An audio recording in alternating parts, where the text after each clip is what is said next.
Ka'bani soyasida payg'ambar alayhisolatu vassalom yotsalar, bir sahobiy kelib, "Ya Rasululloh, nimadan shikoyat qilasiz?" dedilar. Shunda payg'ambar alayhisalom ochlikdan dedilar. Qarang, Rasulullohning qornlari ochagan o'sha mahal.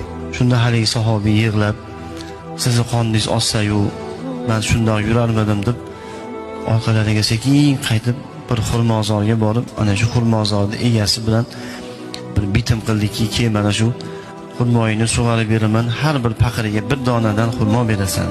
Necha paqirdir suv toshib xurmolarni sug'arib berdi, evaziga bir hovuch xurmolik bo'ldi. Haligi xurmoni olib kelib, haligi sahobiy, "Mana bu xurmolardan yeb oling, mana shu xurmolar bilan qoningizni to'ygizing" dedilar. Payg'ambar sollallohu alayhi xurmolardan olib yerkanlar, "Shu xurmolarni borib ishlab qiynalib men uchun olib keldingmi?" dedilar payg'ambar sollallohu alayhi vasallam. "Ha, ey Allohning rasuli, nima uchun bu ishni qilding? Sizni yaxshi ko'rganligim sababli" dedilar. Payg'ambar alayhisalom xurmoni yerkanlar, "Ha, meni yaxshi ko'rasanmi?" "Nihoyatda yaxshi ko'raman ya Rasululloh." "Agar dedilar payg'ambar sollallohu alayhi vasallam, meni yaxshi ko'radigan bo'lsang, qiyinchiliklarga, mashaqqatlarga, faqirlikka, musibatlarga tayyor turgin. Chunki meni yaxshi ko'radigan bandalarga Alloh ko'p sinovlarni beradi.